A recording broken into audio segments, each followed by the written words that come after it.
जैसे आप लोग 10वीं कक्षा के बाद साइंस, कॉमर्स या ह्यूमैनिटीज में से चूज करोगे कोई स्ट्रीम, है ना। तो हर स्ट्रीम में क्या है, जैसे पूरी स्ट्रीम बोल दी साइंस स्ट्रीम। साइंस स्ट्रीम में क्या है, अलग अलग सब्जेक्ट्स डाले हैं, जैसे फिजिक्स है, केमिस्ट्री है, बायोलॉजी है, मैथ्स को डाला है।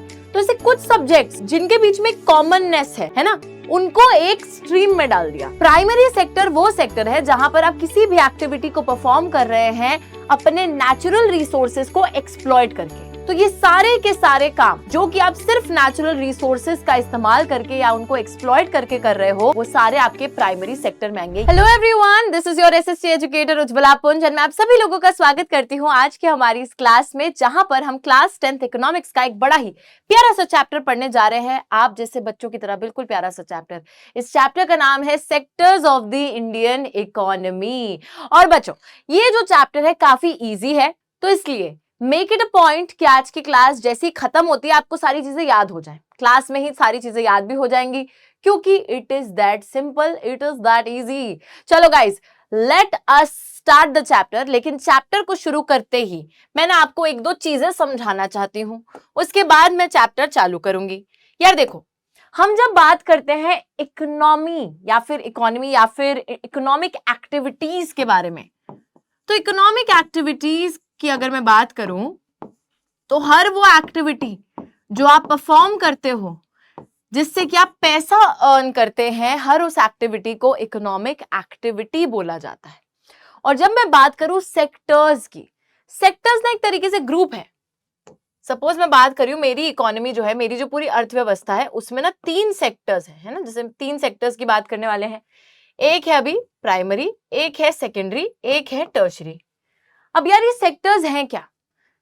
सारे लोग जो इन अलग अलग सेक्टर्स में काम कर रहे हैं वो काम करके पैसा कमा रहे हैं, क्योंकि ये इकोनॉमिक एक्टिविटीज परफॉर्म करके पैसा कमा रहे हैं। बट डिफरेंस क्या है?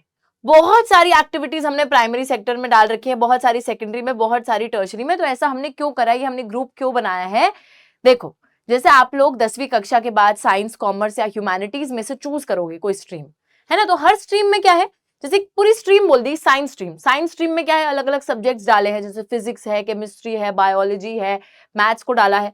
तो ऐसे कुछ सब्जेक्ट्स जिनके बीच में कॉमननेस है ना, उनको एक स्ट्रीम में डाल दिया। सेम उसी तरीके से कुछ इकोनॉमिक एक्टिविटीज जिनके बीच में कॉमननेस है, कुछ कॉमन है, उसको एक सेक्टर का हिस्सा बना दिया। तो ये भी उसी स्ट्रीम की तरह समझना कि जैसे प्राइमरी सेक्टर है तो उसमें सारी की सारी जो एक्टिविटीज है उसमें कुछ कॉमननेस है, कुछ सिमिलैरिटी है। सिमिलरली सेकेंडरी सेक्टर में जितनी एक्टिविटीज लोग परफॉर्म कर रहे हैं उसमें भी कुछ सिमिलैरिटी है, और टर्शरी सेक्टर में भी कुछ सिमिलैरिटी है। तो these 3 sectors are known as the sectors of economic activities, यानी कि लोग ये सारी एक्टिविटीज को परफॉर्म कर रहे हैं टू अर्न मनी, पैसा। चलो अभी फटाफट से आते हैं सेक्टर्स ऑफ इकोनॉमिक एक्टिविटीज। बहुत सी इकोनॉमिक एक्टिविटीज में लोग एंगेज हैं, हम इन एक्टिविटीज को कैसे समझते हैं, इन्हें ग्रुप करके। सबसे पहला सेक्टर आता है प्राइमरी सेक्टर। अब बच्चे, प्राइमरी सेक्टर क्या है? ये ना वैसे चीजें हमने बचपन में भी पढ़ रखी है, लेकिन एक और बारी इनको हमें रिकॉल करना है। प्राइमरी सेक्टर वो सेक्टर है जहां पर आप किसी भी एक्टिविटी को परफॉर्म कर रहे हैं अपने नेचुरल रिसोर्सेज को एक्सप्लॉइट करके, यानी कि प्रकृति में जो गॉड गिफ्टेड चीजें हैं, भगवान का जो आशीर्वाद है, उन सारी चीजों का इस्तेमाल करके किसी भी एक्टिविटी को परफॉर्म करना। जैसे कि भगवान ने मछली दे रखी है, हम मछली पकड़ने का काम कर रहे हैं। भगवान ने हमें जमीन दे रखी है, हम खेती का काम कर रहे हैं। भगवान ने हमें भेड़ बकरियां दे रखी है, हम जो है एनिमल रेयरिंग का काम कर रहे हैं। तो ये सारे के सारे काम जो कि आप सिर्फ नेचुरल रिसोर्सेज का इस्तेमाल करके या उनको एक्सप्लॉइट करके कर रहे हो, वो सारे आपके प्राइमरी सेक्टर में आएंगे। ये कॉमननेस है। तो एग्रीकल्चर, माइनिंग, फिशिंग, ठीक है, तो ये सारी चीजें आपकी प्राइमरी सेक्टर में आएंगी। Now okay, agriculture and related sector भी इसको बोला जाता है। तो इसका एक और नाम है, या तो इसको प्राइमरी सेक्टर बोला जाएगा या फिर इसको एग्रीकल्चर एंड रिलेटेड सेक्टर बोला जाएगा। सारी एक्टिविटीज देख सकते हो आप, फार्मिंग की, माइनिंग की, फिशिंग की, लाइफ स्टॉक रेयरिंग, भेड़ बकरियों को चारा चरवा के उनके फिर प्रोडक्ट्स बेचने का काम आ गया, तो वो भी तो नेचुरल रिसोर्स ही है ना। तो ये हो गया प्राइमरी सेक्टर। प्राइमरी सेक्टर के बाद सेकंड स्टेप आता है जब प्राइमरी प्रोडक्ट्स जो बनते हैं उन प्राइमरी प्रोडक्ट्स को फिर चेंज करके दूसरे फॉर्म में कन्वर्ट करना। जैसे कि हमने खेती करके गन्ना उगाया, खेती करके टमाटर उगाया, तो गन्ने को हमने चीनी बना दी, या फिर टमाटर की हमने टमेटो केचप बना दी, है ना। आलू जो हमने उगाया, आलू के चिप्स बना दिए। तो ये जो सारी चीजें हैं बच्चों, ये क्या है? प्रोसेसिंग करी है आपने। आपने एक चीज का फॉर्म बदलकर उसको एक दूसरी चीज में कन्वर्ट करा है, इंडस्ट्रीज के थ्रू, फैक्ट्रीज के थ्रू, और ये सारा जो काम है ये मैन्युफैक्चरिंग का काम है, जो किया जाता है आपके नेक्स्ट यानी कि सेकेंडरी सेक्टर में। तो सेकेंडरी सेक्टर में वो सारी एक्टिविटीज आती हैं in which natural products change into other forms through ways of manufacturing, जो कि इंडस्ट्रियल एक्टिविटी होती है। ये नेक्स्ट स्टेप है प्राइमरी के बाद में, ये फैक्ट्री वर्कशॉप कहीं पर भी हो सकता है काम। अब जैसे कॉटन आप उगा रहे हो, आपने उस कॉटन से कपड़ा बना दिया, तो कपड़ा जब बनाया आपने, है ना, उसको डेफिनेटली आपने किसी इंडस्ट्री में बनाया है, फैक्ट्री में बन रहा है, तो वो एक एक्टिविटी हो गई आपके सेकेंडरी सेक्टर की। कॉटन को उगाना, क्योंकि वहां तक नेचुरल रिसोर्स को आप एक्सप्लॉइट कर रहे थे, तो वो थी आपकी प्राइमरी सेक्टर की एक्टिविटी। फिर आपने कॉटन की मदद से उसको प्रोसेस कर करके उसका फॉर्म चेंज करा है, तो वो आपके सेकेंडरी सेक्टर की एक्टिविटी है। इसका भी एक और नाम है, इसको इंडस्ट्रियल सेक्टर के नाम से भी बुलाया जाता है, या तो सेकेंडरी बोल दो या फिर इंडस्ट्रियल बोल दो। ओके जी, ठीक है। अब एक और सेक्टर है, और वो सेक्टर इन दोनों से अलग है, क्योंकि उस सेक्टर में कोई भी सामान प्रोड्यूस नहीं होता है, बल्कि सिर्फ और सिर्फ सर्विसेज लोग परफॉर्म करते हैं। जैसे कि मैं आपको पढ़ा रही हूं बच्चों, तो मैं टीचिंग का काम कर रही हूं, मैं यहाँ पे कोई सामान तो बना के नहीं दे रही हूं, मैं सिर्फ आपको पढ़ा रही हूं। I am teaching you, that means I am providing you a service, that means I also belong to the tertiary sector. अगर कोई इंजीनियर है, कोई डॉक्टर है, ये सारे लोग सर्विसेज प्रोवाइड कर रहे हैं, तो ये सारे लोग टर्शरी सेक्टर का हिस्सा है। उसी के साथ साथ बहुत सी ऐसी एक्टिविटीज जो कि हमारे प्राइमरी और सेकेंडरी सेक्टर की मदद करती हैं। सपोज जो टमाटर फैक्ट्री तक पहुंचाने कैसे पहुंचेंगे, कैसे खुद टमाटर के पैर निकल आएंगे और टमाटर चलने लग जाएगा? नहीं, ऐसा तो नहीं होगा। आपको उसे किसी ट्रक में लोड करना पड़ेगा, कहीं पर उसको जो है किसी ट्रांसपोर्टेशन के थ्रू उसको पहुंचाना पड़ेगा। तो वो जो ट्रांसपोर्टेशन की फैसिलिटी है वो भी एक सर्विस है। अब कोई किसान है, उसको खेती करने के लिए लोन चाहिए, तो उसको बैंक तक जाना पड़ेगा। बैंक क्या कर रहे हैं, वो लोन प्रोवाइड कर रहे हैं। लोन प्रोवाइड करना भी एक सर्विस है। आपको इंश्योरेंस चाहिए, वो भी एक सर्विस है।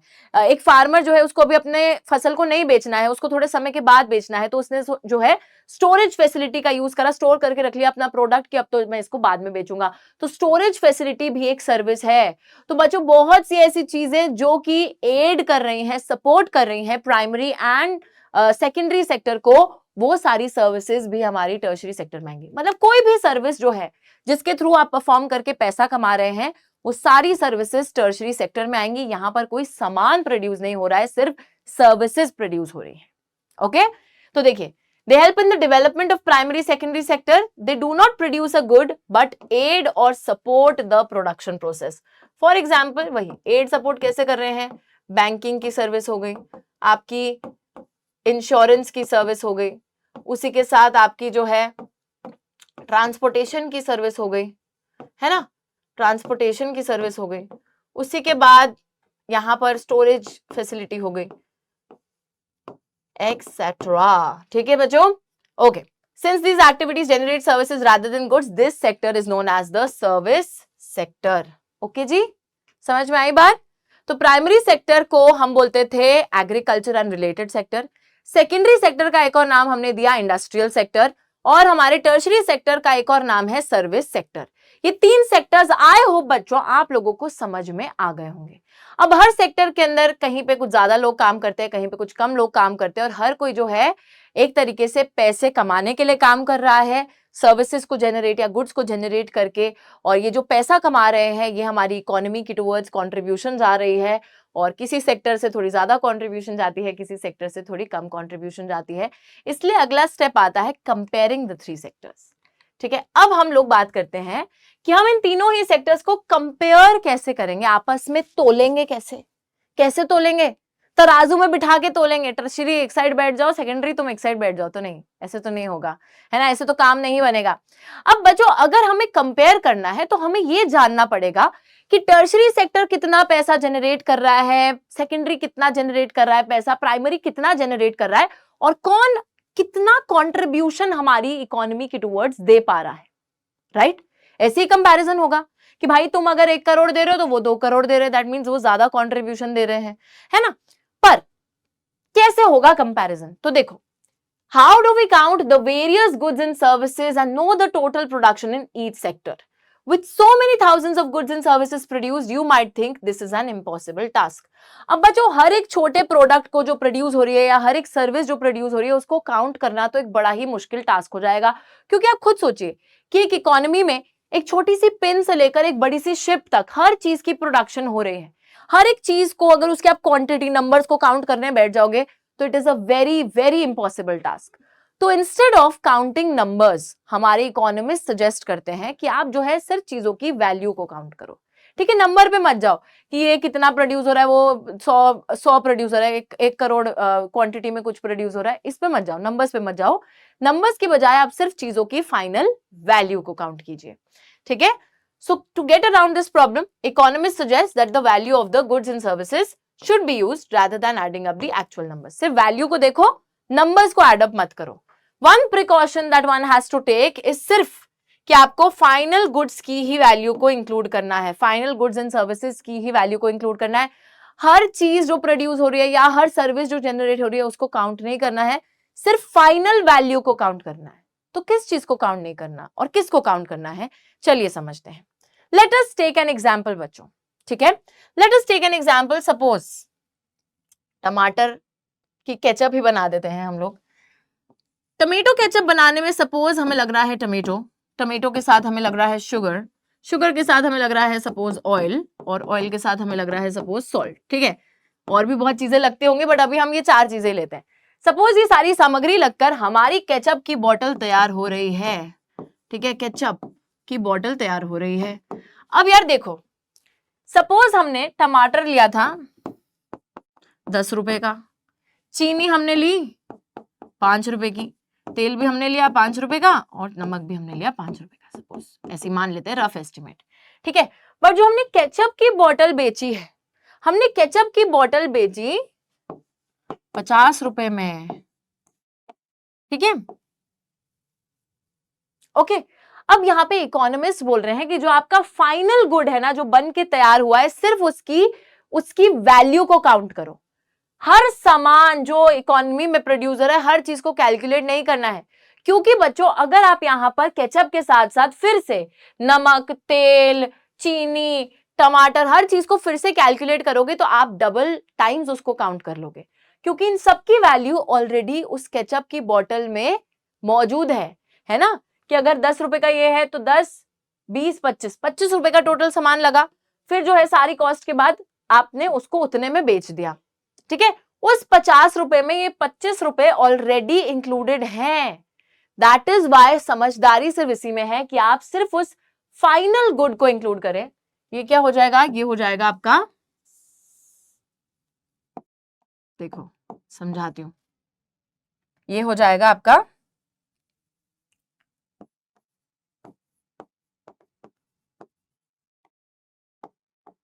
फाइनल गुड, और ये सारी चीजें जो हैं ये क्या हो जाएंगे आपकी, ये हो जाएंगे आपकी इंटरमीडिएट गुड। इंटरमीडिएट गुड वो सारा सामान होता है जो किसी भी चीज की प्रोडक्शन में लगता है। ठीक है, जिसको हम बिल्कुल भी काउंट नहीं करते, क्योंकि इंटरमीडिएट गुड्स की जो वैल्यू है वो ऑलरेडी फाइनल गुड में इंक्लूडेड होती है। ठीक है बच्चों, तो आप क्या कैलकुलेट करते हो, सिर्फ और सिर्फ फाइनल प्रोडक्ट की वैल्यू को कैलकुलेट करते हो, इंटरमीडिएट गुड्स की वैल्यू को कैलकुलेट नहीं करते, क्योंकि उनकी वैल्यू उसमें ऑलरेडी शामिल होती है। तो यहां पर हम यही लिखेंगे, फाइनल गुड्स क्या होते हैं, which are used directly for consumption, and intermediate goods क्या होते हैं, intermediate goods are the goods that are used in the production process में जो इस्तेमाल कर लिए जाते हैं फाइनल गुड की प्रोडक्शन में। ठीक है, इसलिए इनको इंक्लूड नहीं करा जाता, और सिर्फ इनको इंक्लूड नहीं करोगे, सिर्फ इनको इंक्लूड करोगे। ओके, ये बात सभी को समझ में आई है। अब हमें ये तो समझ में आ गया है कि अगर हमें कोई भी कंपैरिजन करना है या वैल्यू निकालनी है तो हमें सिर्फ फाइनल गुड्स की वैल्यू निकालनी है। अब हम क्या करेंगे, हम देखेंगे प्राइमरी सेक्टर में फाइनल गुड्स की कितनी वैल्यू है, सेकेंडरी सेक्टर में फाइनल गुड्स की कितनी वैल्यू है, टर्शरी सेक्टर में फाइनल सर्विसेज की कितनी वैल्यू है, और ये सब निकालने के बाद आपको क्या मिलेगा बच्चों, value of final goods and services produced in each sector during a particular year provides the total production of that sector for that year, and sum of the production in the 3 sectors gives us the GDP, which is the gross domestic product। ये सारी value होती है final goods and services की, जो कि country के अंदर एक पर्टिकुलर साल में प्रोड्यूस हो रही है, और इससे आपको पता चलता है कि कितनी बड़ी है आपकी इकोनॉमी। तो चलिए मैं आपको यहाँ पे समझाती हूँ कि बात क्या हो रही है। सपोज हम बात करते हैं, फॉर एग्जाम्पल एक हाइपोथेटिकल इमेजिनरी सिचुएशन लेते हैं कि 2023 से 24 तक लेती हूँ, ठीक है, 2023 से 24 तक सपोज प्राइमरी, सेकेंडरी और टर्शरी सेक्टर है, ठीक है। यहां पर वैल्यू आई है 5 करोड़, यहां पर आई है 6 करोड़, 5 ज्यादा बोल दिया, थोड़ी मैथ्स इसको करते हैं। यहाँ पे सपोज आइए 5 करोड़, यहाँ पे 3 करोड़ और यहाँ पे 2 करोड़, ठीक है, ऐसे हाइपोथेटिकल। अब अगर मैं बात करूं कि देखो यहाँ पे सबसे पहले क्या लिखा है, total production of the sector for that year. Total production, अगर आपसे कोई पूछ ले टोटल प्रोडक्शन,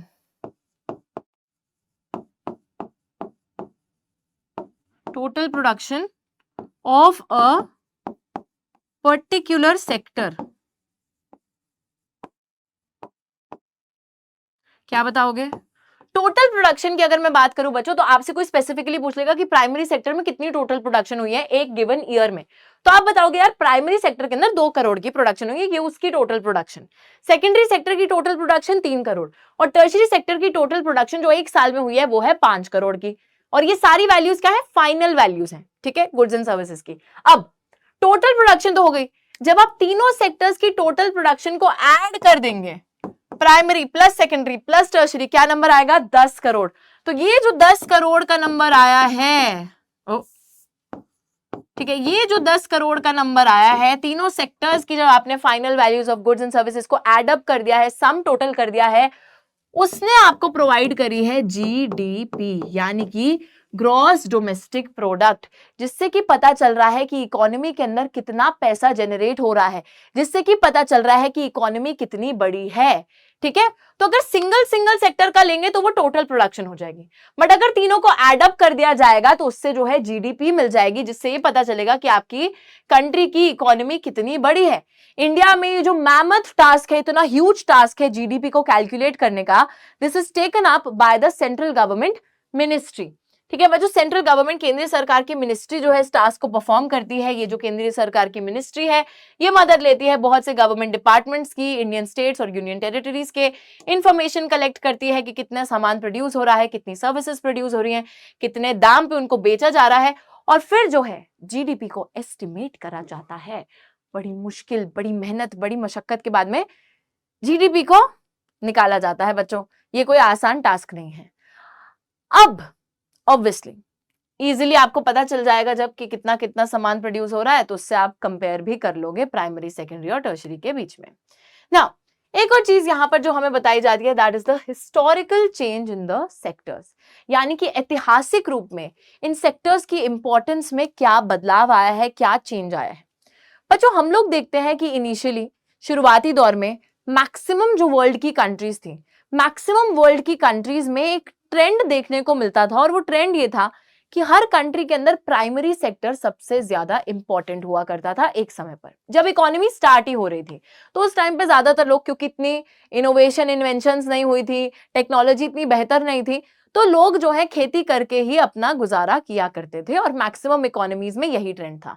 फिर धीरे धीरे इंडस्ट्रियलाइजेशन होता है, factory started coming up, industry started coming up, लोगों को एक नई अपॉर्चुनिटी दिखती है कि चलो यार अब हम लोग क्या करते हैं, अब हम लोग इंडस्ट्रीज में जाके काम करेंगे, वहां पर हमें और ज्यादा पैसा मिलेगा, हमें बेहतर हम लाइवलीहुड जी पाएंगे। तो लोग शिफ्ट होते हैं, बहुत से लोग प्राइमरी सेक्टर से शिफ्ट होके सेकेंडरी सेक्टर का हिस्सा बनते हैं, और बच्चों इस तरीके से एक शिफ्ट देखा जाता है इंपॉर्टेंस में। पहले प्राइमरी इंपॉर्टेंट था, बट अब सेकेंडरी इंपॉर्टेंट हो जाता है। और इन द पास्ट 100 years जो डेवलप्ड कंट्रीज है, वहां पर एक और शिफ्ट देखा जाता है कि वहां पर सेकेंडरी से टर्शरी सेक्टर में शिफ्ट देखा जाता है।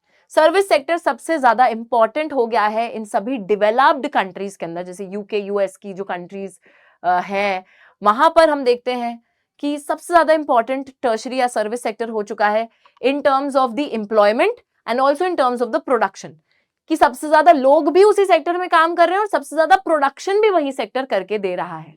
बट इंडिया के अंदर ऐसा केस नहीं है। Most of the working people employed in the service sector, general pattern that is observed in the developed countries. तो यही जो है जनरल पैटर्न देखा जाता है डेवलप्ड कंट्रीज के अंदर, कि वहां पर मैक्सिमम लोग भी टर्शरी सेक्टर के अंदर ही काम कर रहे हैं और मैक्सिमम प्रोडक्शन भी वहीं पे हो रही है।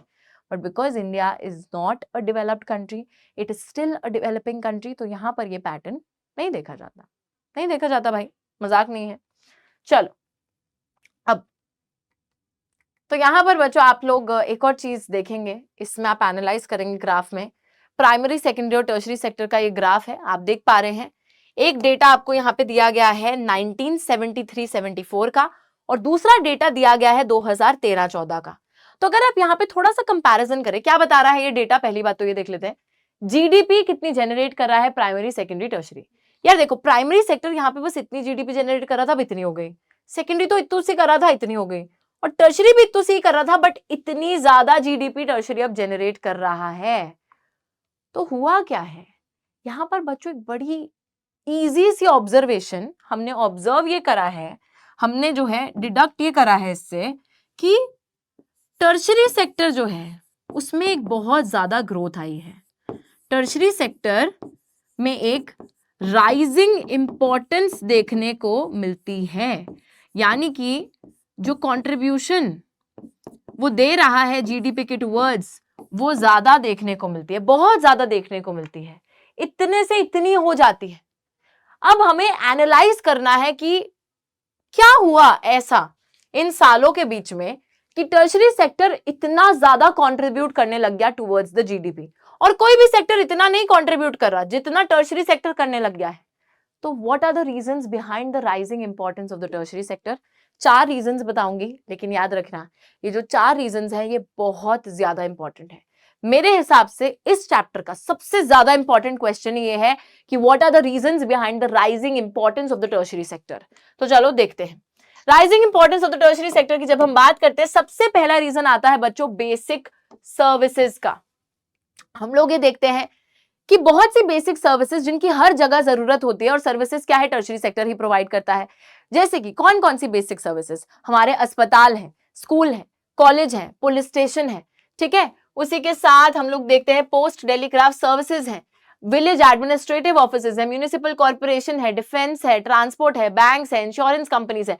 हर जगह पर इन बेसिक सर्विसेज की जरूरत तो होती ही है, तभी टर्शरी सेक्टर इंपॉर्टेंस में बढ़ा। दूसरी चीज थी development of primary and secondary sector. यार जब प्राइमरी और सेकेंडरी सेक्टर आगे बढ़ेंगे या डेवलप होंगे, तो उनके साथ साथ टर्शरी सेक्टर भी डेवलप होगा। ऐसा क्यों है? क्योंकि याद कीजिए मैंने आपको बताया था कि टर्शरी सेक्टर एक तरीके से मदद करता है प्राइमरी और सेकेंडरी सेक्टर की। अगर टर्शरी सेक्टर नहीं होगा ना, तो प्राइमरी सेकेंडरी भी कुछ नहीं कर पाएंगे। तो टर्शरी सेक्टर का होना बहुत जरूरी है, क्योंकि बहुत सी ऐसी एक्टिविटीज है, बैंकिंग, इंश्योरेंस, ट्रांसपोर्टेशन, स्टोरेज की, जो कि सर्विसेज टर्शरी सेक्टर प्रोवाइड करता है प्राइमरी और सेकेंडरी को। So if in a way primary secondary expand हो रहे हैं, तो टर्शरी सेक्टर भी उन्हीं के साथ एक्सपैंड होता चला जाएगा। leads to the development of services such as transport, trade, storage and like we have already seen, ठीक है। तो उनके बढ़ने से टर्शरी सेक्टर भी बढ़ेगा। उसके बाद rise in the income levels. बच्चों अब हम क्या देखते हैं, थोड़े समय में ही लोगों की जो इनकम्स है, ऑल्दो इकोनॉमी में इन्फ्लेशन बढ़ी है, नो डाउट, ठीक है, महंगाई बहुत ज्यादा बढ़ी है, लेकिन महंगाई बढ़ने के साथ साथ लोगों की इनकम्स भी बहुत ज्यादा बढ़ी है। पहले के मुकाबले आज के समय में लोग कमाने भी ज्यादा लगे हैं, और जब इंसान ज्यादा कमाने लगता है ना, तो वो ना अपनी बेसिक जरूरतें नहीं, उसी के साथ साथ अपनी लग्जरीज को भी पूरा करने लगता है। जैसे कि बाहर जाके खाना खाना, ये नेसेसिटी नहीं है कि आपको बाहर जाके खाना खाना है, या फिर बाहर जाके मूवी देखनी है, या फिर शॉपिंग मॉल से शॉपिंग करनी है, या फिर आपको इंटरनेशनल ट्रिप्स मार रहे हैं। तो ये सारी चीजें लग्जरीज हैं, और ये सारी लग्जरीज इंसान तभी अफोर्ड कर पाता है जब वो ज्यादा कमाने लगता है, ठीक है। तो यहाँ पे वही बात हो रही है कि जब लोग ज्यादा कमाने लगे, certain sections of people when they started earning more, they demanded many more services like eating out, tourism, shopping, private hospitals, private schools, professional training etcetera. ये चेंज काफी ज्यादा सिटीज में देखने को मिलता है, और क्योंकि ये चेंज आया है, लोग जो है ऐसी ऐसी सर्विसेज की डिमांड करने लगे हैं, तभी भी this is also one reason कि हमारा टर्शरी सेक्टर ग्रो हुआ है, सर्विसेज और ज्यादा ग्रो हुई हैं। उसी के साथ साथ नई सर्विसेज का आ जाना। कौन सी नई सर्विसेज? देखो जैसे कि इंफॉर्मेशन एंड कम्युनिकेशन टेक्नोलॉजी, तो हम लोग देखते हैं new services such as those based on information communication technology have become important essential, production of these services has been rising rapidly. तो ये नई नई सर्विसेज भी आ गई, जिसकी वजह से yet another reason for the growth of the tertiary sector. तो ये 4 रीजन आपको याद रखने हैं। सबसे पहला रीजन है बेसिक सर्विसेज, दूसरा रीजन है development of primary secondary sector, तीसरा रीजन है हमारा more income, rise in the income levels of the individuals. And fourth reason is the coming up of the new services like information and communication technology. All of these reasons have led to the development of the tertiary sector. ठीक है, and क्योंकि tertiary sector की development हुई, that is the reason tertiary sector इतना ज्यादा contribution जो है GDP के टुवर्ड्स देने लग गया है. लेकिन उसी के साथ ऑल इज नॉट वेल बच्चों, ऑल इज नॉट वेल मतलब मैं बिल्कुल ठीक हूं, लेकिन यहाँ पे बात हो रही है टर्शरी सेक्टर की.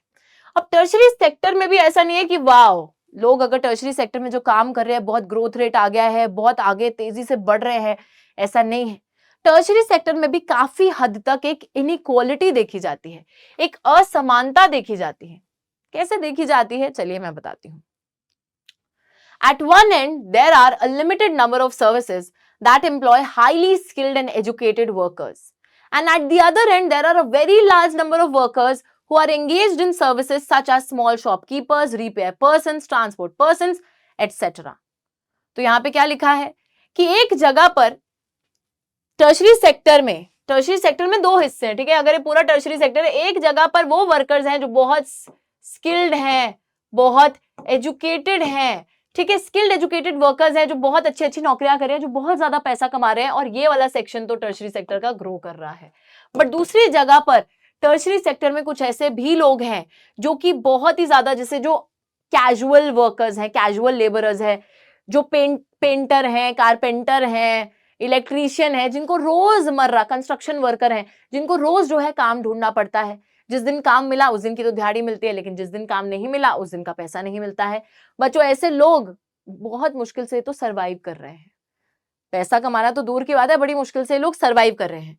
तो वही बात है कि जो repair, transport person, small shopkeepers, ये बहुत सारे लोग हैं जो कि टर्शरी सेक्टर का हिस्सा है. They barely manage to earn a living. ये जो है अपना गुजारा करने के लिए भी बड़ी मेहनत मशक्कत करते हैं. And yet they perform these services because there is no alternative opportunity for work. Still बच्चों, ये लोग इन्हीं सर्विसेज को परफॉर्म करते हैं क्योंकि उनके पास कोई दूसरा जरिया नहीं है, कोई दूसरी जगह नहीं है जहां पर जाकर वो काम कर सके, कोई दूसरी अपॉर्चुनिटी नहीं है. Hence only, याद रखिएगा, a part of this sector is growing in importance. तो पूरा टर्शरी सेक्टर इंपॉर्टेंस में नहीं बढ़ रहा है, सिर्फ उसका वो वाला हिस्सा जहां पे स्किल्ड और एजुकेटेड लोग हाईली पेड जॉब्स में हैं, वही आगे बढ़ रहा है. बाकी हिस्सा आगे नहीं बढ़ रहा, बाकी हिस्सा तो सरवाइव ही बड़ी मुश्किल से कर रहा है. ठीक है जी, आई होप ये बात भी बिल्कुल आपको क्लियर हो गई है. अब बात ये आती है कि अगर मैम टर्शरी सेक्टर में इतने ज्यादा जो है सर्विसेज प्रोड्यूस हो रही है, पैसा बहुत प्रोड्यूस हो रहा है, जीडीपी की तरफ इतना कॉन्ट्रीब्यूशन हो रहा है, दैट एक्चुअली मीन्स कि maximum people are also working in the tertiary sector. ज्यादा लोग काम कर रहे होंगे तभी ज्यादा पैसा प्रोड्यूस हो रहा होगा, है ना. लेकिन ऐसा है ही नहीं. हाँ, तो बच्चों यहां पर आता है कहानी में एक छोटा सा ट्विस्ट. और कहानी में ट्विस्ट ये बताता है कि ऑल्दो जीडीपी में शेयर सबसे ज्यादा टर्शरी सेक्टर का बढ़ गया है, लेकिन स्टिल आज अगर हम एम्प्लॉयमेंट की बात करें, शेयर ऑफ एम्प्लॉयमेंट की बात करें, तो स्टिल बच्चों maximum people are working in the primary sector. तो दिक्कत क्या है, मैक्सिमम पीपल, बहुत ज्यादा लोग प्राइमरी सेक्टर में काम कर रहे हैं, लेकिन जीडीपी के टुवर्ड्स प्राइमरी सेक्टर नहीं दे पा रहा अपनी कोई भी कंट्रीब्यूशन. और वहीं पे सर्विस सेक्टर में लोग कम हैं, लेकिन जीडीपी के टुवर्ड्स कंट्रीब्यूशन ज्यादा है. तो प्राइमरी सेक्टर में ऐसी क्या दिक्कत है कि इतने सारे लोग काम कर रहे हैं बट फिर भी जीडीपी के टुवर्ड्स कंट्रीब्यूट नहीं कर पा रहे. Why is it happening? We need to analyse. हमें इस चीज को एनालाइज करना है कि क्या प्रॉब्लम है प्राइमरी सेक्टर में, कि जिस वजह से इतने लोग काम कर रहे हैं उसके बावजूद वो लोग जीडीपी की तरफ कंट्रीब्यूट नहीं कर पा रहे या फिर प्रोडक्शन नहीं कर पा रहे हैं. What's the reason? हम इसकी तह तक जाना पड़ेगा. Where are most of the people employed? ये बात तो हमें बिल्कुल क्लियर हो गई थी कि primary sector continues to be the largest employer even today या इवन नाउ. प्राइमरी सेक्टर सबसे बड़ा एम्प्लॉयर है, सबसे ज्यादा लोगों को काम देने का जो है जिम्मा प्राइमरी सेक्टर ने आज भी ले रखा है. सबसे ज्यादा लोग काम भी प्राइमरी सेक्टर में करते हैं. Why didn't a similar shift out of primary sector happen in the case of employment? बोला जा रहा है कि अगर प्राइमरी सेक्टर ज्यादा प्रोड्यूस नहीं कर पा रहा तो वहां पे लोग ज्यादा काम क्यों कर रहे हैं, लोग प्राइमरी सेक्टर से निकल के दूसरे सेक्टर्स में क्यों नहीं जा रहे, वो शिफ्ट क्यों नहीं आ रही. While production in service sector rose by 14 times, production service sector में ओवर द इयर्स 14x बढ़ गई, 14 गुना बढ़ गई, लेकिन एम्प्लॉयमेंट सिर्फ 5 गुना बढ़ी. 5 गुना एम्प्लॉयमेंट बढ़ी बट प्रोडक्शन 14 गुना बढ़ गई. More than half of the workers still working in primary sector, mainly in agriculture, producing about 1/6 of the GDP. लेकिन मैक्सिमम लोग प्राइमरी सेक्टर में काम कर रहे हैं और सिर्फ 1/6 जीडीपी का प्रोड्यूस कर रहे हैं. सोच सकते हो. Secondary tertiary sector maximum production कर रहे हैं, जहां पे कम पीपल काम कर रहे हैं, कम लोग काम कर रहे हैं, स्टिल वहां पे मैक्सिमम प्रोडक्शन हो रही है. बट प्राइमरी सेक्टर जहां इतने ज्यादा लोग काम कर रहे हैं वहां प्रोडक्शन ही कम हो रही है. तो हमारी कहीं ना कहीं जो वर्कफोर्स है बच्चों, उसकी मेहनत जाया जा रही है प्राइमरी सेक्टर के अंदर. क्यों ऐसा हो रहा है, तह तक घुसने की जरूरत है ना. देखते हैं. बहुत सिंपल सी प्रॉब्लम है और वो सिंपल सी प्रॉब्लम है हमारे डिस्गाइज्ड अनएम्प्लॉयमेंट की प्रॉब्लम.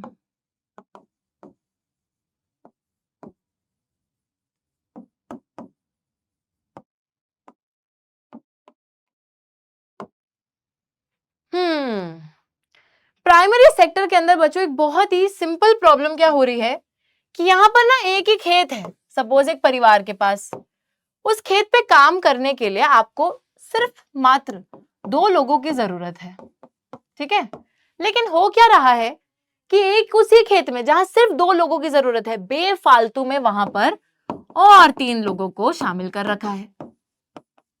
अब ये जो 3 लोग हैं ये यहां पर एक्स्ट्रा हैं और जो इनका लेबर एफर्ट है वो बिल्कुल जाया जा रहा है, बिकॉज ये काम तो करते हुए दिख रहे हैं बट असल में कोई काम हो नहीं रहा है, क्योंकि जो एक्चुअल वर्क एफर्ट है वो सभी के बीच में डिवाइड हो रहा है. तो हर कोई पूरे अपनी मेहनत मशक्कत से काम नहीं कर रहा, हर कोई थोड़ा थोड़ा काम कर रहा है और कहीं ना कहीं सभी का लेबर एफर्ट जाया जा रहा है. कोई भी अपने पूरे पोटेंशियल को यूज करके काम नहीं कर रहा.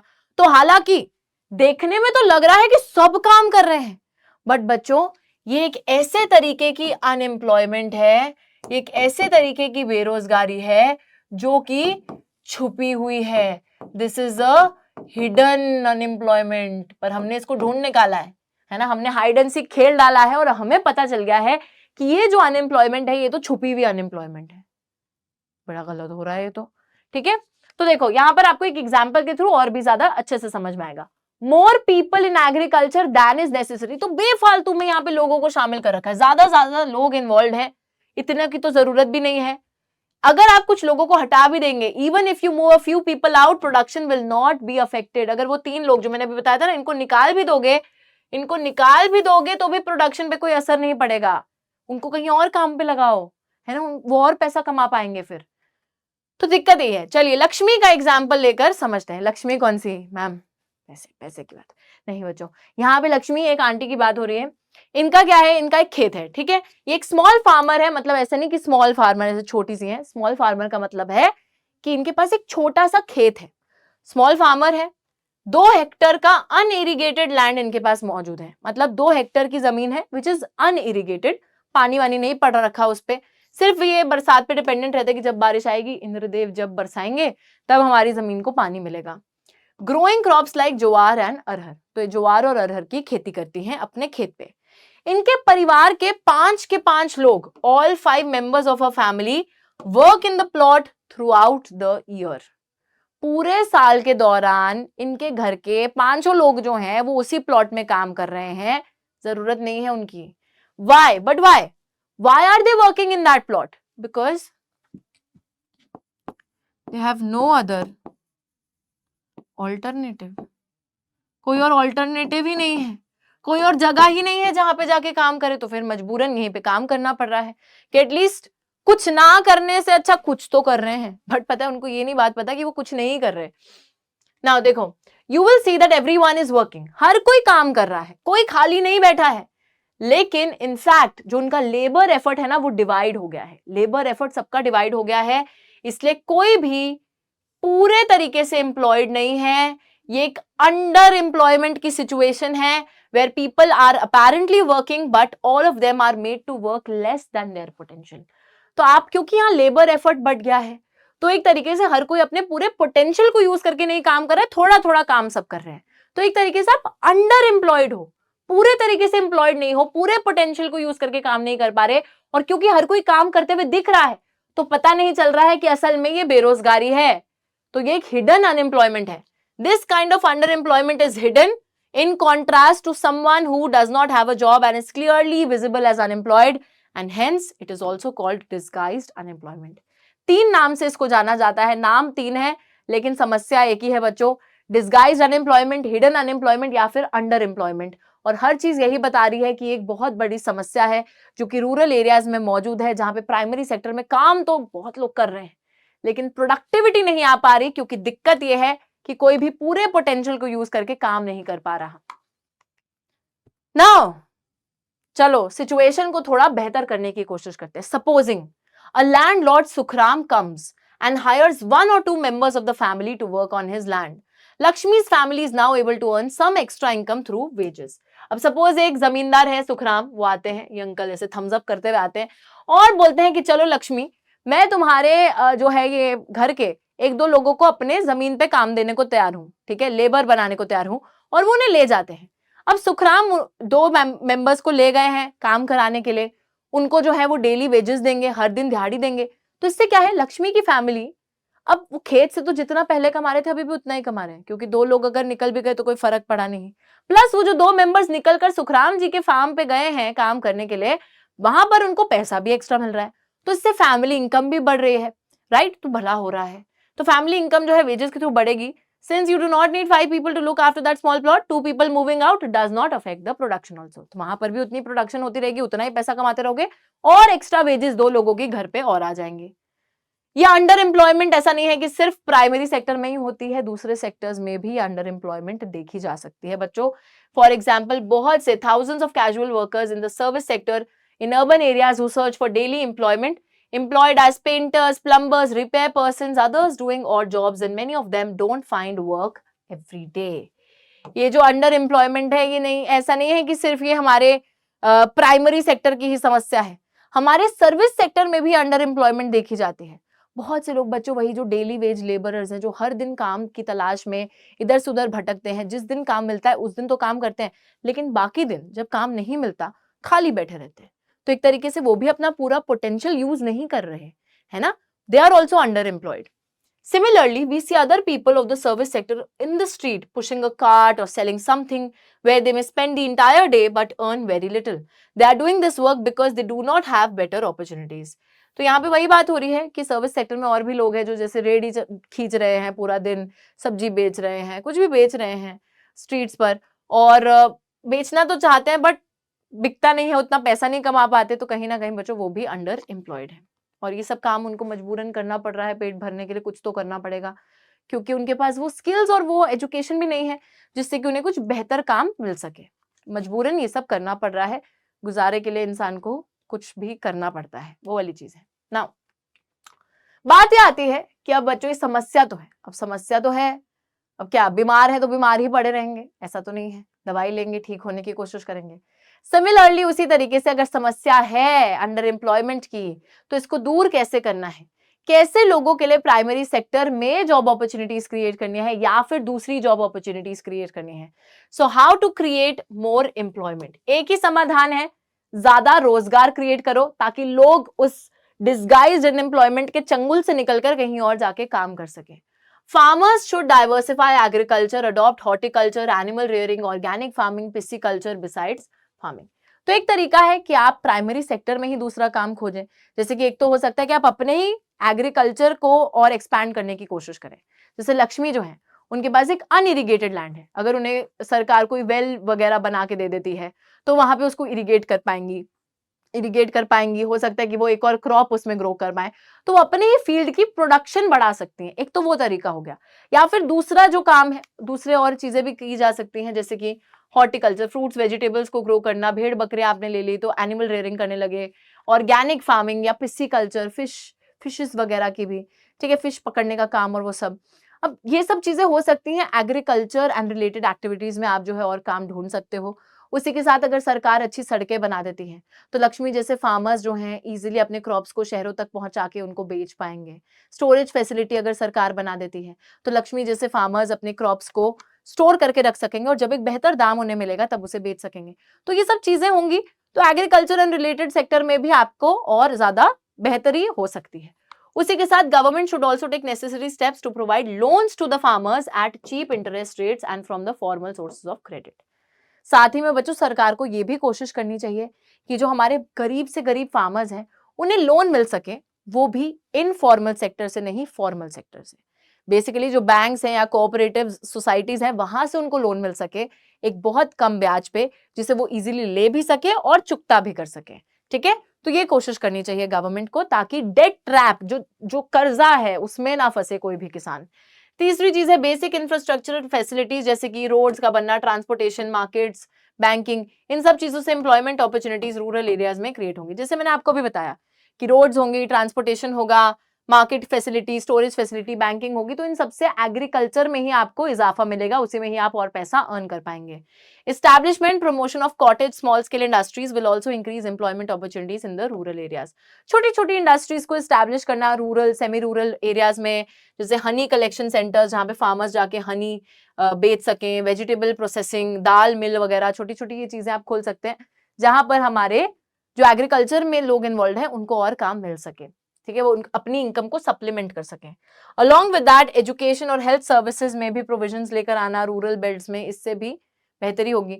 तो हेल्थ इंफ्रास्ट्रक्चर, एजुकेशन इंफ्रास्ट्रक्चर और ज्यादा इंक्रीज करो, उसी के साथ टूरिज्म की एक्टिविटी को प्रमोट करो। तो इन सब चीजों से बच्चों बहुत सारी इंप्लॉयमेंट जनरेट करी जा सकती है, जिससे कि लोगों का जीवन बेहतर किया जा सकता है, उनका इनकम का सोर्स बढ़ाया जा सकता है, और उनकी ये जो समस्या है बहुत बड़ी जिसके थ्रू वो पैसा अर्न नहीं कर पा रहे, उनको उस समस्या से निकाला भी जा सकता है, निकाला जा सकता है अगर चाहे तो।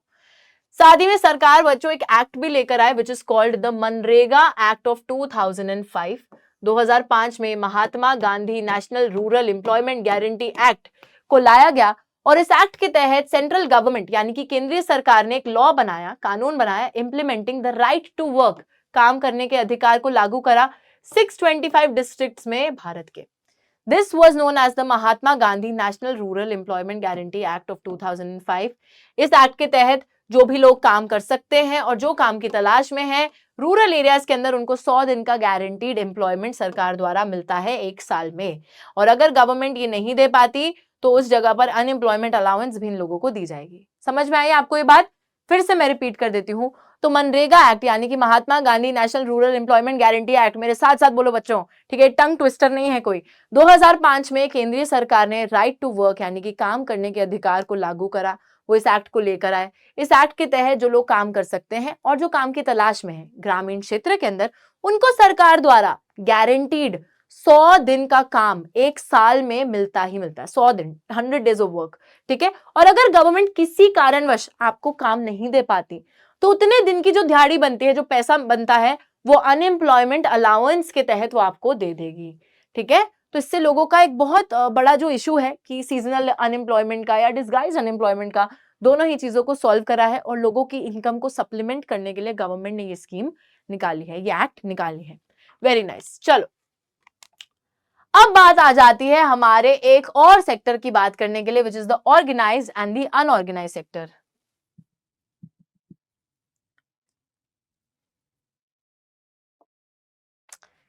तो बच्चों अब ना एक और तरीका है सेक्टर्स को डिवाइड कर देने का, वो है कंडीशंस ऑफ वर्क के बेसिस पे, कि वर्किंग कंडीशंस किस हिसाब से है, उस बेसिस पे हम सेक्टर्स को दो बेसिस पे डिवाइड करते हैं। एक होता है ऑर्गेनाइज्ड, एक होता है अनऑर्गेनाइज्ड। नाम से ही समझ में आ रहा है ना, जैसे दो टाइप के बच्चे होते हैं। एक होते हैं बच्चे जो बिल्कुल अपने नोट्स वगैरह रेडी करके रखते हैं, प्लान बना के रखते हैं, रूटीन उनका सेट होता है और उसको फॉलो करते हैं, वो होते हैं ऑर्गेनाइज्ड बच्चे। और एक होते हैं अनऑर्गेनाइज्ड, जिनको पता ही नहीं होता कि उनकी किताबें कहाँ पर हैं, है ना, उनको ये नहीं पता होता कि हमारे सिलेबस में आ क्या रहा है ना, उनके नोट्स तैयार होते हैं, एग्जाम के लास्ट डे पे वो पढ़ने बैठते हैं, अपने दोस्तों को कॉल कर करके पूछते हैं कि भाई मुझे बता दो कि क्या हो रहा है, क्या आने वाला है। बच्चों हमेशा ऑर्गेनाइज्ड बच्चे बनिए। और यहाँ पर देखिए ऑर्गेनाइज्ड और अनऑर्गेनाइज्ड सेक्टर को। ऑर्गेनाइज्ड सेक्टर वो सेक्टर है जो कि गवर्नमेंट रूल्स एंड रेगुलेशंस को फॉलो करता है। बेसिकली बात यही है। तो it is a sector where employment terms are fixed, regular and employees get assured work.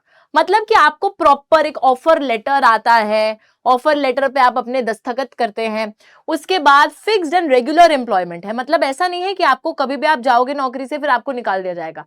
मतलब प्रॉपर अगर निकालेंगे भी तो बता के निकालेंगे, और उसका भी एक टाइम पीरियड होता है जो उन्हें जिससे पहले बताना पड़ेगा। फिक्स्ड एम्प्लॉयमेंट है, रेगुलर एम्प्लॉयमेंट है, महीने के अंत में सैलरी भी आ जाएगी, एक दिन होता है, उस दिन सबकी सैलरी भी क्रेडिट हो जाएगी, एश्योर्ड वर्क है, कोई दिक्कत इसमें आती नहीं है। रेगुलर जॉब है, फिक्स्ड वर्किंग आवर्स है, अगर आप जैसे 9 घंटे का काम है, 9 घंटे से ज्यादा काम करोगे तो ओवर टाइम भी आपको मिलेगा। उसी के साथ और भी बेनिफिट्स, जैसे कि एक तो आप जॉब सिक्योरिटी मिल रही है, ओवर टाइम मिलेगा, प्रोविडेंट फंड, मैटरनिटी लीव, बहुत सारे अलग अलग बेनिफिट्स, ग्रेट्युइटी, पेंशन, ये सारी चीजें आपको यहीं पे मिलेंगी, मेडिकल बेनिफिट्स, पेड लीव्स, है ना। तो ये सारी चीजें कहाँ मिलती हैं? सिर्फ ऑर्गेनाइज्ड सेक्टर में।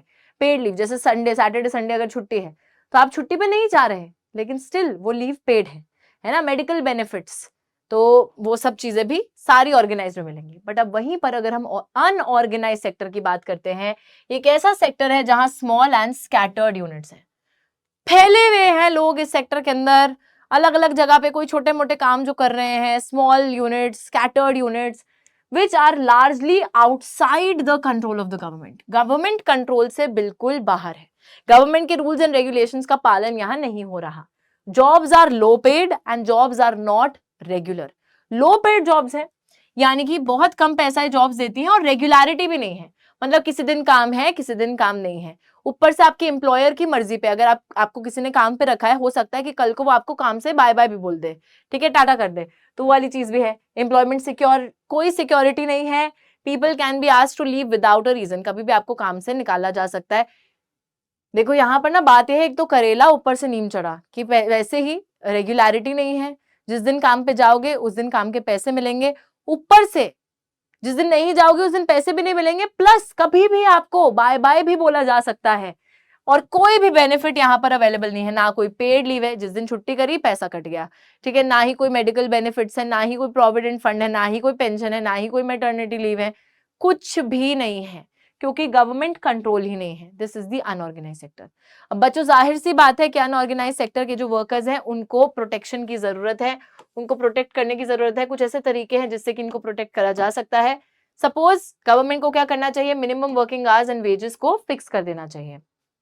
तो गवर्नमेंट का फर्ज बनता है कि आप कुछ मतलब फिक्स कर दो कि इतने ही देर काम कराया जाएगा, जो अनऑर्गेनाइज सेक्टर में लोग काम कर रहे हैं उनको, एंड उससे ऊपर नहीं करा सकते, नहीं तो लाइक लीगल टर्म्स में पकड़ा जाएगा आपको फिर। एंड वेजेस को भी फिक्स कर दो कि मिनिमम वेज कि इतनी तो वेज देनी है, कि दिन का अगर काम करे 200-300 फिक्स कर दिया आपने कि इतनी तो देनी है, ताकि बच्चों एक्सप्लॉइट ना हो सके हमारे वर्कर्स, कि ऐसा ना हो उनके साथ कि उनसे बहुत ज्यादा लंबे समय काम कराया भी जाए और उन्हें उसका पैसा भी ना मिले। तो उस एक्सप्लॉइटेशन से बचाने के लिए इट्स वेरी वेरी इंपॉर्टेंट कि इन वर्कर्स को एक मिनिमम वर्किंग आवर्स और उनकी वेजेस को फिक्स कर दिया जाए। साथ ही में जो लोग अपना खुद से काम चालू करना चाहते हैं, जो सेल्फ एम्प्लॉयड है ना, खुद से अपना काम चालू करना चाहते हैं, गवर्नमेंट उन्हें लोन्स प्रोवाइड करे, और लोन्स भी एक लो इंटरेस्ट रेट पे, लो इंटरेस्ट रेट जिसे वापस चुकाना आसान हो, उस लो इंटरेस्ट रेट पे उनको लोन्स प्रोवाइड करे, ताकि वो लोन लेके अपना काम भी चालू कर सके और अपनी फाइनेंशियल कंडीशन को बेहतर कर सके। उसी के साथ बेसिक सर्विसेज जैसे एजुकेशन, हेल्थ, फूड, इन सब चीजों का ख्याल सरकार को रखना चाहिए, क्योंकि बहुत बारी क्या होता है, जो लोग अनऑर्गेनाइज सेक्टर में काम करते हैं उनके पास काम थोड़े टाइम के लिए होता है, फिर काम नहीं होता है, और जो बेसिक नेसेसिटीज हैं लाइफ की, जैसे कि हेल्थ की बात है, स्वास्थ्य सेवाओं की बात है, आपकी पढ़ाई लिखाई की बात है, या फिर प्रॉपर खाने की बात है, वो भी उनको नहीं मिल पाता। तो उस चीज का भी ख्याल रखना काफी ज्यादा इंपॉर्टेंट है सरकार द्वारा, कि उनको बेसिक फैसिलिटीज जो है गवर्नमेंट प्रोवाइड करे, अपने गवर्नमेंट स्कूल्स के थ्रू, अपने गवर्नमेंट कॉलेजेस के थ्रू, अपने गवर्नमेंट हॉस्पिटल्स के थ्रू, है ना, और पब्लिक डिस्ट्रीब्यूशन सिस्टम के थ्रू लोगों को सब्सिडाइज रेट्स पे खाना प्रोवाइड करे। तो ये सारी चीजें जिम्मा बनता है सरकार का कि वो कैसे अनऑर्गेनाइज सेक्टर के वर्कर्स को प्रोटेक्ट कर सकती है। एक और डिवीजन है सेक्टर्स का, जो कि ओनरशिप के बेसिस पे होता है बच्चों, पब्लिक और प्राइवेट सेक्टर में, यानी कि ओन कौन कर रहा है उस बेसिस पे। अब जब हम पब्लिक सेक्टर की बात करते हैं तो नाम से ही पता चल रहा है कि ये सेक्टर पब्लिक के लिए है, जनता के लिए है, तो जाहिर सी बात है कि यहाँ पर सरकार के पास ओनरशिप है, सरकार के पास सारा जो है कंट्रोल है। तो गवर्नमेंट यहाँ पे एसेट्स को ओन भी कर रहा है और सर्विसेज को प्रोवाइड भी कर रहा है। वहीं पर जो हमारा प्राइवेट सेक्टर है, यहाँ पे एसेट्स को ओन करना और सर्विसेज को प्रोवाइड करने की जिम्मेदारी प्राइवेट इंडिविजुअल्स या फिर कम्युनिटीज के पास है, जैसे आप और मेरे जैसे लोग, और आप और मेरे जैसे जिनके पास बहुत पैसा है वैसे लोग, ठीक है। तो प्राइवेट इंडिविजुअल्स, कंपनीज जिस इंटरप्राइज को ओन करती हैं, ऑपरेट करती हैं, सर्विसेज प्रोवाइड करती है, वो सारी प्राइवेट सेक्टर, और जहां सरकार ओन ऑपरेट करती है वो हमारे पब्लिक सेक्टर। अब एक और चीज बहुत इंपॉर्टेंट यहाँ पर बच्चों ये है कि पर्पस क्या है पब्लिक सेक्टर का, पब्लिक सेक्टर है क्यों, गवर्नमेंट क्यों ओन करता है इंडस्ट्रीज को, ताकि बच्चों गवर्नमेंट पब्लिक वेलफेयर कर सके, लोगों को जनहित में जारी है ना, जनहित, पब्लिक वेलफेयर करना is the main motive of the public sector. Profit कमाना मेन मोटिव नहीं है, बट जो हमारा प्राइवेट सेक्टर है उसका मेन मोटिव ही प्रॉफिट कमाना है। तभी हर सर्विस जो प्राइवेट सेक्टर प्रोवाइड करेगा वो महंगी होगी as compare to the public sector. Public sector की सर्विसेज काफी रीजनेबल रेट्स पे आपको प्रोवाइड करी जाएंगी, क्योंकि वो जनता की हित के लिए करी जा रही है। प्राइवेट सेक्टर की सारी जो सर्विसेज है वो महंगे में प्रोवाइड करी जाएंगी, क्योंकि वो सिर्फ प्रॉफिट कमाने के लिए की जा रही है। एग्जाम्पल के तौर पे आप एक और पॉइंट इसमें ऐड कर सकते हैं, जैसे BHEL या सेल जो है पब्लिक सेक्टर में आ जाएगा, भारत हेवी इलेक्ट्रिकल्स लिमिटेड या फिर steel authority of India limited. वहीं पे प्राइवेट सेक्टर में टाटा आ जाएगी, आपकी जो है डाबर कंपनी आ जाएगी, तो ये सारी प्राइवेट सेक्टर में आ जाएंगी। अब गवर्नमेंट की बहुत सारी रिस्पॉन्सिबिलिटीज है बच्चों, गवर्नमेंट ऐसे ही मजे में नहीं है, ठीक है। सरकार की जनता की हित, जनहित में जारी है ना, सरकार तो उसी के लिए काम कर रही है, जनहित के लिए, लोगों के वेलफेयर के लिए। तो government raises money through taxes and other ways to meet expenses on the services rendered by it. They have to undertake heavy spending, ensure that these facilities are available for everyone. तो सरकार जो है बच्चों, अपना सरकार के दो sources होते हैं, एक तो लोगों से टैक्सेस लेकर, और एक जो अपनी इंडस्ट्री से गवर्नमेंट पैसा कमाती है। तो ये सब चीजों से गवर्नमेंट पैसा रेज करती है, गवर्नमेंट को पैसा इन्हीं दो सोर्सेज से मिलता है। और फिर गवर्नमेंट को ये पैसा जो है बहुत सारा खर्चा भी करना पड़ता है लोगों को बेसिक फैसिलिटीज प्रोवाइड करने के लिए, और ये भी इंश्योर करने के लिए कि ऐसा ना हो कि फैसिलिटीज सिर्फ कुछ ही लोगों तक अवेलेबल हो, सभी लोगों तक ये फैसिलिटीज जो है, सेवाएं जो है वो पहुंचनी चाहिए। कुछ एक्टिविटीज गवर्नमेंट को सपोर्ट भी करनी पड़ती है, बहुत बारी प्राइवेट सेक्टर को भी गवर्नमेंट को सपोर्ट करना पड़ता है, ताकि वो अपनी कंटिन्यू कर सके बिजनेस को, प्रोडक्शन को। उसी के साथ गवर्नमेंट किस तरीके से फार्मर्स और कंज्यूमर्स दोनों की मदद करती है, buys wheat and rice from farmers at a fair price, stores in its godowns, sells at a lower price to the consumers through the ration shops। तो यहाँ पे बच्चों बड़ी सिंपल सी चीज होती है कि जो गवर्नमेंट है वो एक तरीके से हमारे फार्मर्स के लिए अनाउंस करती है एक मिनिमम सपोर्ट प्राइस, यानी कि एक प्राइस उनके लिए अनाउंस करके बता देती है कि देखिए, अगर आप जो फसल उगा रहे हैं, राइस या व्हीट, चावल और गेहूं की जो फसल आप उगा रहे हैं, उसको हम इतने इतने रुपए में खरीद लेंगे आपसे। फिक्स कर दिया कि सपोज 50 रुपए पर किलो में खरीद लेंगे। तो फार्मर को एक गारंटी मिल गई कि अगर मैं खेती कर रहा हूं तो कल को सरकार मेरे से इतने पैसे में तो खरीदेगी, ठीक है। तो गवर्नमेंट इनसे जो है एक अच्छे प्राइस पे इसको परचेज करेगी। उसके बाद गवर्नमेंट जो है अपने गोडाउन्स में, है ना, अपने जो गोडाउन्स है, बफर स्टॉक बनाकर वहां पर ये सामान को स्टोर करेगी, और फिर इसी स्टॉक को गवर्नमेंट अपने पब्लिक डिस्ट्रीब्यूशन सिस्टम के थ्रू जनता को, कंज्यूमर को प्रोवाइड करेगी एट अ सब्सिडाइज्ड रेट, वो भी काफी सब्सिडाइज्ड प्राइसेस पे, बहुत कम दामों पर सरकार जो है ये कंज्यूमर्स को प्रोवाइड कर देगी। तो यहाँ पे गवर्नमेंट कर क्या रही है, गवर्नमेंट फार्मर से एक मिनिमम सपोर्ट प्राइस पे सामान खरीद रही है, उसी सामान को फिर बफर स्टॉक में रख रही है, और फिर उसी को ही अपने पब्लिक डिस्ट्रीब्यूशन सिस्टम के थ्रू, जो राशन की दुकानें हैं वहां पर जो गरीब लोग हैं उनको बच्चों एक सब्सिडाइज्ड रेट पर गवर्नमेंट कंज्यूमर्स को वो अनाज प्रोवाइड कर रही है। तो इस तरीके से गवर्नमेंट फार्मर्स का भी भला कर रही है और गवर्नमेंट कंज्यूमर्स का भी भला कर रही है। Large number of activities primary responsibility है गवर्नमेंट की, जिसपे गवर्नमेंट खर्चा करती है, spends on those, also needs to pay attention to aspects of human development such as availability of safe drinking water, housing facilities for the poor, and food, nutrition, taking care of the poorest and the most ignored regions of the country। तो बच्चों सरकार की ये भी जिम्मेदारी बनती है कि वो सभी लोगों के लिए एक साफ सुथरा पानी जो है उसको इंश्योर कर सके। घर मतलब वही रोटी, कपड़ा, मकान, पानी, जो सब चीजें हैं, ये बेसिक फैसिलिटीज हर किसी को प्रोवाइड करे गवर्नमेंट। पुअरेस्ट लोगों के लिए घर प्रोवाइड करना, खाना प्रोवाइड करना, उनको अच्छा नरिशमेंट प्रोवाइड करना, और जो ऐसे रीजन्स हैं जो बहुत ज्यादा इग्नोर्ड हैं, रीजन्स, पुअरेस्ट रीजन्स हैं, उन रीजन्स में भी फैसिलिटीज को प्रोवाइड करना, उन रीजन्स का भी ख्याल रखना गवर्नमेंट की प्राइम रिस्पॉन्सिबिलिटी है। तो ये सारी सरकार की रिस्पॉन्सिबिलिटी है, एंड गवर्नमेंट इसी जनहित में लोगों के लिए काम भी करती है, क्योंकि अगर काम नहीं करेगी तो लोग सरकार को ही टाटा बाय बाय करके निकाल देंगे। और बच्चों इसी के साथ हमारे भी टाटा बाय बाय करने का टाइम आ गया है। तो हमने जो है ये चैप्टर पढ़ लिया है, एंड आई होप कि आप सभी को इस चैप्टर में बहुत मजा भी आया होगा, काफी फन के साथ, मनोरंजन के साथ हमने इस चैप्टर को कंप्लीट कर लिया है। बेसिकली देखिए, अब जो क्लास के एंड तक पहुंचता है ना, उसको एक रिवॉर्ड मिलता है, और वो रिवॉर्ड मिलता है इंपॉर्टेंट क्वेश्चंस के फॉर्म में। तो मैं आपको बताती हूँ कि इस चैप्टर से कौन से क्वेश्चंस काफी ज्यादा इंपॉर्टेंट है। बच्चों सबसे पहले तो आपको पता होना चाहिए फाइनल और इंटरमीडिएट गुड्स के बीच में डिफरेंस। उसके बाद आपको पता होना चाहिए rising importance of the tertiary sector, जो कि इस चैप्टर का सबसे ज्यादा इंपॉर्टेंट क्वेश्चन है, रीजंस उसके पीछे पता होने चाहिए। तीसरी चीज आपको पता होनी चाहिए कि प्राइमरी सेक्टर में इतने ज्यादा एम्प्लॉयमेंट होने के बावजूद वो प्रोडक्शन क्यों नहीं कर पा रहा है, तो डिस्गाइज्ड अनएम्प्लॉयमेंट के बारे में आपको पता होना चाहिए। चौथी चीज इस चैप्टर की जो बहुत ही ज्यादा इंपॉर्टेंट है, that is the difference between organised and unorganised sector, and lastly public private sector. ठीक है, तो ये 5 क्वेश्चंस या सवाल या टॉपिक्स कुछ भी बोल लो, ये सबसे ज्यादा इंपॉर्टेंट चीजें हैं इस चैप्टर में से। इनको बहुत अच्छे से पढ़ लेना, बहुत अच्छे से समझ तो आ ही गया है। ठीक है, अब नेक्स्ट काम यही है कि जैसे ये क्लास खत्म होती है, जैसी स्क्रीन बंद होती है आपकी, बैठ जाइए इस चैप्टर को पढ़ने के लिए। ठीक है, इस चैप्टर के जितने इंपॉर्टेंट क्वेश्चंस है उसको, क्योंकि चैप्टर तो समझ में आ गया, अब सिर्फ क्वेश्चन करने हैं। क्वेश्चंस को रिवाइज कीजिए, रिवाइज करो, फिर याद करो, पढ़ो, फिर उसको रिकॉल करो, यही सब करो, चैप्टर बहुत अच्छे से याद हो जाएगा। I will see you guys in the next class along with the new chapter. तब तक के लिए take care and bye bye.